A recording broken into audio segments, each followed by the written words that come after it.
Bonjour à tous, peut-être que vous le savez, mais il y a des nouveautés en micro-entreprise au niveau des cotisations sociales. Les cotisations sociales, qu'est-ce que c'est? Ce sont les cotisations que vous payez à l'URSSAF tous les mois ou tous les trimestres en fonction de l'option que vous avez choisie. Ces cotisations sociales, elles sont assises sur la base de votre chiffre d'affaires. Et en 2025, on a des changements. Et pour cela, on va aller voir les données officielles ensemble. Allez, on se retrouve derrière l'écran. Alors là, on est sur le site economy.gouv, donc c'est un site officiel sur lequel on va avoir des données précises. Donc la première donnée qu'on va regarder, c'est les cotisations sociales. Concrètement, c'est ce que je vous ai dit.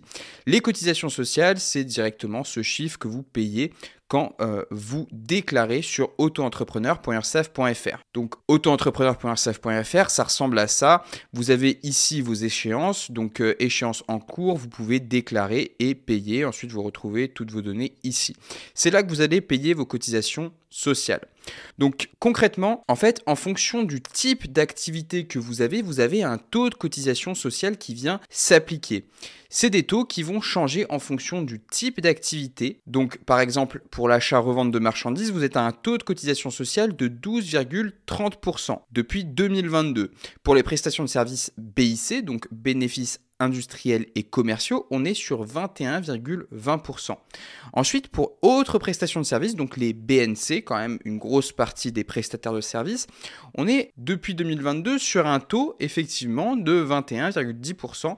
Mais ce taux a vocation à évoluer. On est passé à 23,1%, donc ça normalement c'est le taux que vous avez actuellement. Quand vous vous rendez directement sur votre espace personnel ici, vous avez ici ce taux de 21,10% qui s'applique. On le voit bien ici, hop, total de la déclaration, ça c'est ce que je paye en cotisation sociale. Et ici, à partir du 1er janvier 2025, là il y a un changement. Donc c'est la déclaration que vous allez faire en février, c'est la prochaine déclaration qu'on va faire en micro-entreprise. Et en micro-entreprise, sur ces prestations de services en bénéfices non commerciaux, on va être à 24,6. Et ça ne va pas s'arrêter de monter, puisque à partir du 1er janvier, on va être à 26,1%. Donc voilà, ces cotisations sociales, c'est pas des cotisations que vous payez en l'air, c'est des cotisations qui vont venir abonder tout ça, notamment les cotisations assurance maladie maternité, allocation familiale, invalidité décès, cotisation de retraite, donc la base et la complémentaire, la CSG, CRDS. Bref. Et ici, ces taux, évidemment, c'est des taux qui sont pleins. C'est-à-dire que dès que vous créez votre micro-entreprise, par exemple, vous décidez de faire la création de votre micro-entreprise, sur quasiment un an, vous avez la possibilité, sous certaines conditions, de bénéficier de ce qu'on appelle l'ACRE. L'ACRE, c'est l'aide à la création et à la reprise d'entreprise. Et concrètement, elle vous permet de diviser vos taux de cotisation sociale par deux. Et vous avez deux conditions déjà majeures. Déjà, il faut être en début d'activité. Et en plus, il ne faut pas avoir bénéficié de l'ACRE dans les 3 dernières années à partir du moment où l'ACRE a cessé. Et oui, ça veut dire que vous pouvez bénéficier plusieurs fois de l'ACRE dans votre vie. Il faut juste passer ce délai de 3 ans. Mais il y a aussi d'autres conditions. Il ne faut pas avoir changé le lieu d'exercice de notre activité, il ne faut pas avoir modifié les conditions d'exercice de notre activité, il ne faut pas avoir repris la même activité soit dans l'année en cours de la session, soit l'année suivante.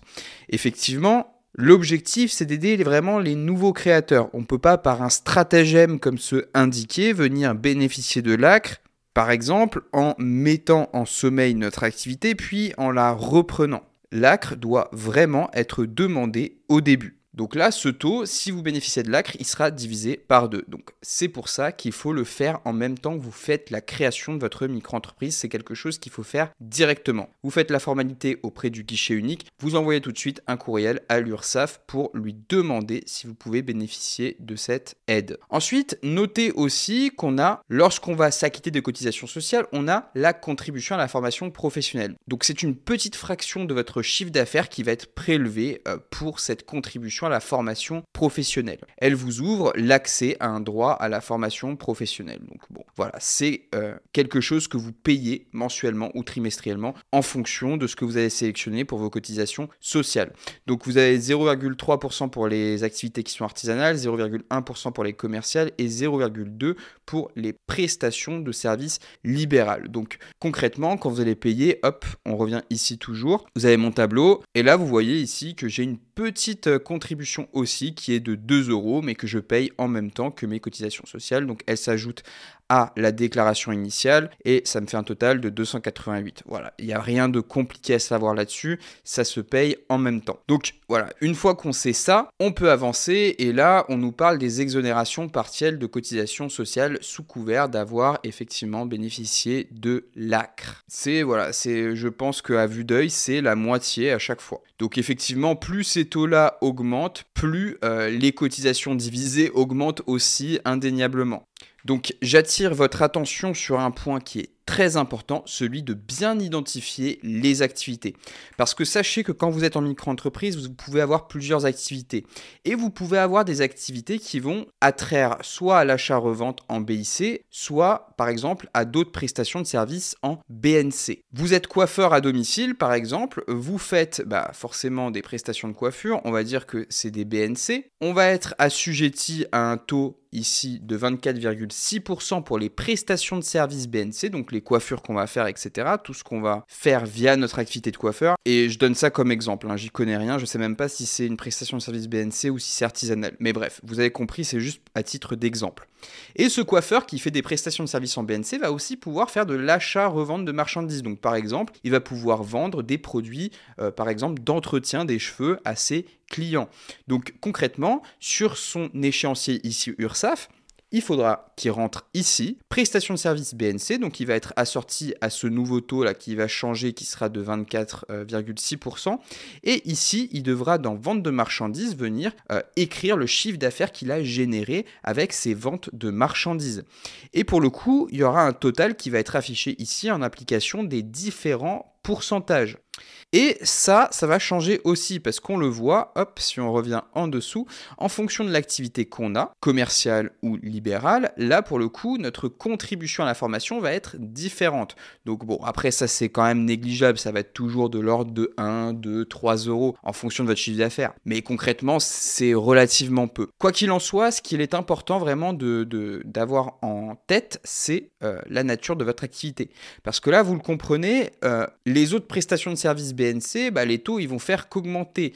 Donc si vous pouviez prétendre à un taux réduit ici, parce que votre activité est un BIC, un bénéfice industriel et commercial, là pour le coup, votre erreur vous conduit à vous insérer dans ces grilles-là. Et a fortiori, à payer beaucoup plus de cotisations sociales. Par ailleurs, je vous invite également à vous renseigner sur les nouveaux seuils de TVA qui sont une nouveauté aussi en 2025 pour les micro-entrepreneurs. J'ai une vidéo que je vous mettrai directement en lien qui vous apporte toutes les informations nécessaires pour les nouveautés sur le plan TVA. Sur ce, je vous retrouve dans les vidéos qui s'affichent à l'écran.